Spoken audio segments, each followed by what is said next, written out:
give you some details on how CARRA can really add value to ERA5 and how it compares with observations. I think when we perform such an evaluation, we have a lot of initial remarks on what can go wrong and what we can look for. So I need to tell you a little bit about these before we go really into the details.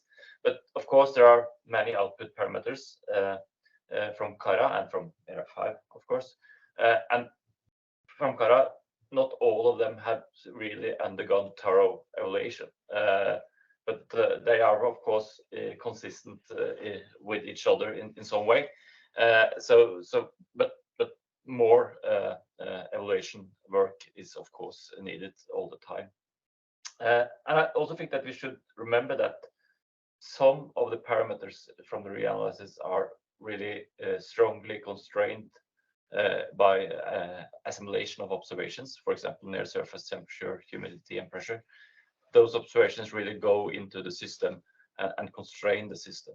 And while there are other parameters that are not constrained by the observations in the same way, that are more a model product, the background product of the background model, but given, of course, the weather situation of the day. And those kind of parameters is precipitation, radiation, and so on. So we can expect a better agreement with observations for some parameters than others, so having that in our mind.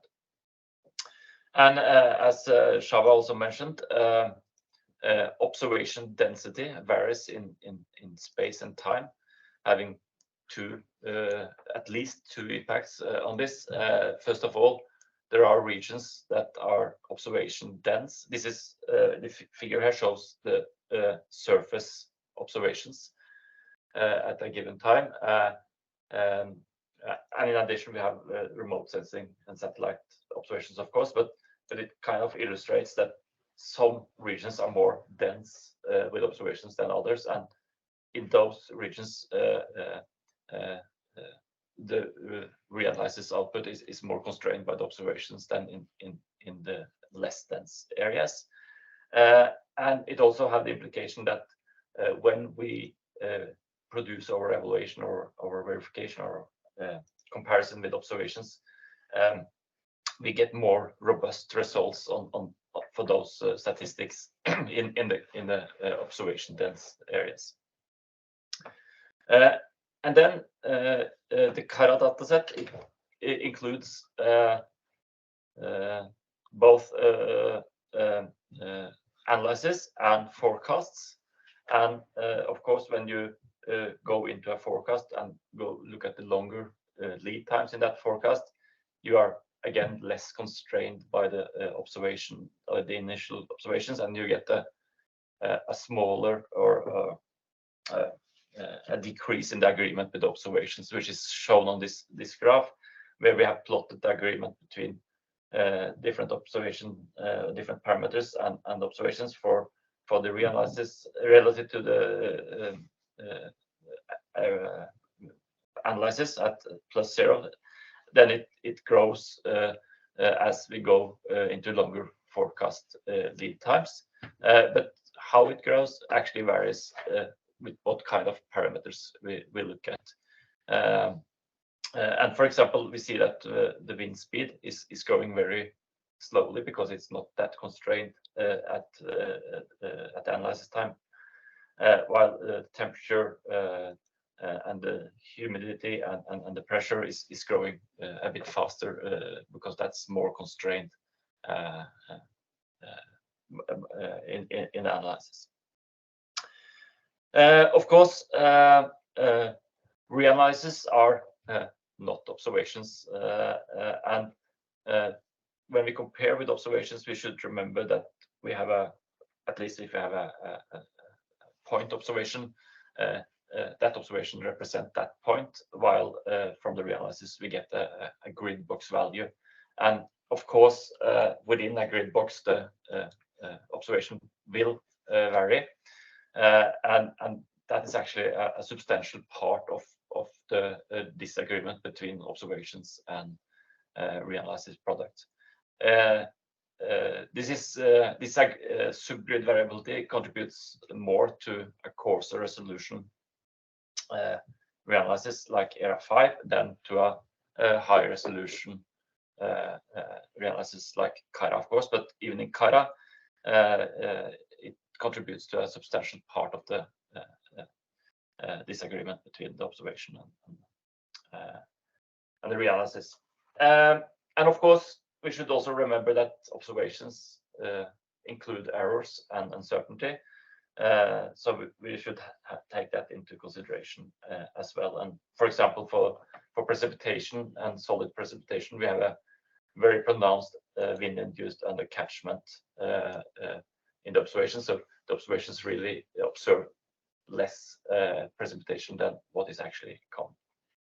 And finally, that assessing the quality of CARRA and added value relative to ERA5, it is complex due to everything mentioned here and other things. So it varies in terms of parameters, seasons, regions, weather phenomenon, etc. So we kind of, or at least I do, highly encourage you also to perform your own quality assessment when you use the data, so you can really target that assessment towards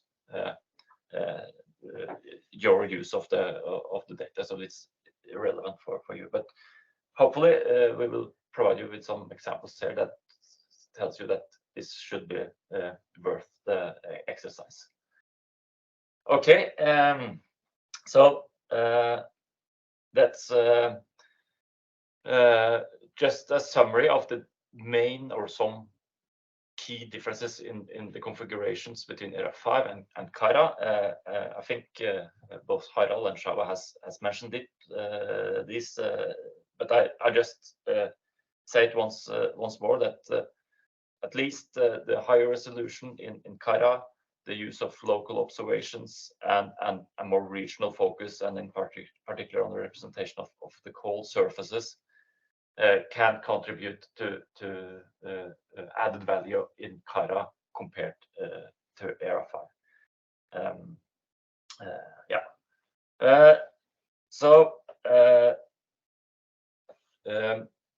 This is just a plot of mean sea level pressure for the 7th of November 2016. ERA5 in black and CARRA in red. And we see that they are quite similar on the large scales, even if there are some differences that also Shava noted in the verification. But on the large scale, they produce the same large scale patterns and so on. So what we see here is a long fetch towards the Svalbard region with moist air, and the colored field in the background is actually precipitation from ERA5, and this is for an extreme precipitation event at Svalbard. But at the large scales, ERA5 and CARRA is quite similar, but when we then focus on the more local scales, there are a lot of differences, and here it's shown 24-hour accumulated precipitation from CARRA and from ERA5, and the maximum precipitation from ERA5 over the entire region is 47 millimeter for that day, while in CARRA you have as high values as 185 millimeters. So much more details and much more extremes. Of course, there are not that many observations at Svalbard, but at least in Ny-Ålesund on this occasion, it was measured 87 millimeter for the period. So that's an indication that this was quite intensive and extreme, this rainfall. And this is another example of large scales versus local scale. This is temperature from a snapshot over Greenland, Iceland. and CARRA and ERA5 is really not that different on the large scale. But if we really zoom in the fjords, in the complex topography, of course there are much more details when you have the higher resolution reanalysis. So we should really, if many details are necessary, CARRA is probably a good data set. And then we can go on and compare this slide first. Yes, this is just the difference again between CARRA and ERA5, but now for averaged over a longer period for temperature and wind speed. So this is the mean absolute difference, and what we see here is that over the flat homogeneous areas over the ocean, there are less differences on average, while in the areas with complex terrain and coastlines, for example in the northern part of Norway, Sweden, and Svalbard, there are really large differences between what CARRA and ERA5 would give you. We notice also that there are some big differences over the sea ice for the temperature, coming back a bit to that. But I will also say that even if the average difference is not that big over the ocean, it can of course be large on special events, for example polar lows, etc. So then moving on to actually some comparison with observations. These are time series of different near surface parameters, and CARRA in blue and ERA5 in red. So a lower value means a better agreement with observations. This is the RMSE, and we see that for all these parameters, CARRA is in better agreement with observations, and that this is both for mean sea level pressure, temperature, and humidity, which are assimilated in both systems, but also for the wind speed that is not assimilated. Some other features that we can notice here is that there are surely an annual cycle in the agreement with observations, and also some interannual variability in how well the agreement with observations are. But this kind of really show that in general CARRA can produce results that are in better agreement with observations than ERA5. Then a bit on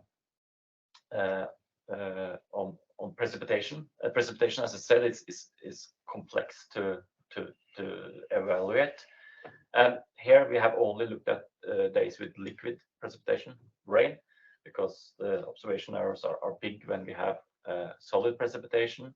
And we have 4 different scores here comparing CARRA and ERA5, and basically what we see here is that CARRA better than ERA5 estimated total liquid precipitation amount. Both systems overestimate a little bit compared to observations, but CARRA is closer to the observations, and CARRA is also better to differentiate between dry days and precipitation days, and CARRA is also slightly better on estimating the heavy precipitation amounts than ERA5. But on the other hand, ERA5 actually is better to describe the day-to-day variations in the precipitation amount, given by the correlation down to the lower left panel here. And I should have said that it's 1 box plot per year, and the box plot covers all the different stations in Norway, Sweden, and Finland. CARRA looks like CARRA also add value for a number of different aspects with the precipitation compared to ERA5. Yeah, and then on the CIs, as I said, it's a common thing with most realizers in the Arctic that they have a warm bias over the CIs. And one reason for this is that most realizers miss a representation of the snow layer on top of the CIs, which make an insulation. In CARRA, we have such a snow layer, and that actually reduces the warm bias in several regions during winter time. To the left-hand side, you see the mean error or the bias in ERA5 in the orange lines, and CARRA in the blue lines for sea ice surface temperature. And you see that in most of the different regions, the warm bias is in ERA5 is reduced. It's not totally removed in CARRA, but it's reduced, so you have a better representation of the temperature of the sea ice for the sea ice covered regions here. And so this is where that difference we saw over the sea ice for temperature earlier on origin from. Yes, and of course climatology is important. This is 2-meter air temperature climatology or distribution over the period from 3 different stations at Greenland and Iceland. One from the more on the inland ice sheet from the NASA site, and one from a complex site at the coast, Nuuk, and then from Reykjavik, which also is a coastal site. And if you look closely on the distributions here, and also if you look at the numbers for the mean values and for the variations given as the standard deviation for the different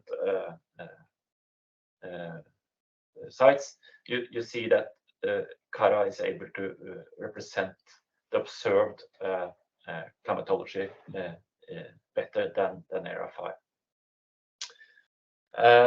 And this is also true for wind speed. The agreement in the climatology is maybe slightly less good for both CARRA and ERA5 compared to observations, but still CARRA is closer to the observed climatological distribution of the wind at these locations, which in a way is quite natural, in particular for those locations that are situated in complex terrain or along complex coastlines. And then Harald also talked a bit about trends in the realizers, and this is from Isaksen et al. Paper, looked into the trends from observations and realizers in the Svalbard Barents region, and where we have very strong observed trends, as you see on the bars in the middle of this plot. And on the right-hand side, you see the trends in the different realizers. And then it is ERA5 as the thin bars, and CARRA as the thicker bars. And you can see that the trends is actually a bit stronger in CARRA than in ERA5 for this region, and also slightly better agreement with observations. And we can always speculate, but both realizers have slightly lower trends than in the observations, and we can only speculate why that is. But maybe the warm bias over the CIs has something to do with this, because this, in the early part of these trend periods, was more CIs introducing a warm bias in the reanalysis, which reduces the trends when the CIs is removed for the later part of the period. But that's needs further investigation, I think, to say more about. So towards the end here, I just want to say a little bit of extremes and the representation of extremes. This is results based on an archive of historical polar laws, more than 300, I think. So it's the verification of mean sea level pressure and 10-meter wind speed when these polar laws enters or when in the landfall of these polar laws. And it's CARRA in blue now and ERA5 in red, and it's the mean absolute error we see in solid lines and the biases in dashed lines. And the mean absolute error and the biases are plotted as a function on the x-axis of the distance towards the polar low center at any given time. So we see that both reanalyses have a positive bias close to the polar low, not able to get the polar low deep enough, but we see that the bias and the mean absolute error is much smaller, or at least smaller in CARRA than in ERA5. And we also see for the wind speed that CARRA has almost no underestimation of the wind speeds close to the center of the polar lows, while ERA5 do have a general underestimation of the wind, but in particular also close to the polar low center. And this is another illustration of how CARRA and ERA5 compares to observed extremes. Each color here is for different regions, and it's for the cold extremes to the left, warm extremes in the middle, and windy extremes to the right. And for each observation sites, we have looked at the 5 percentile or the 95 percentile for in the observations and in the reanalysis, and compare them. So in a perfect reanalysis world, all these box plots should collapse on the zero vertical line, which they of course don't do. But we see that CARRA in general has a much better agreement on the observed extremes than ERA5 for these chosen extremes and parameters. So I think that was my last slide. So this is just a summary that CARRA benefits from finer horizontal resolution, more local observations, increased focus on the representation of regional important processes, but that CARRA and ERA5 represents the large-scale atmospheric features in a similar way, but that CARRA provides much more of the local and regional details. And for many parameters, they are in a better agreement with the in situ observations in terms of summary statistics, temporal and spatial variability, representation of extremes, local climatology, and possibly also trends. And these results are in a way what we experience from our operational national weather services as well, so that they're not really that surprising. But remember that the quality and added value compared to ERA5 is complex and varies in terms of what have been mentioned earlier on. So please also perform your own assessment of the CARRA data and share it with us. And finally, of course, CARRA only covers a limited region of the globe, a shorter time period than ERA5, and only have 3 hours the output of the analysis, but forecasts every hour. So there are, of course, some drawbacks also with CARRA relative to ERA5. Yeah, thank you.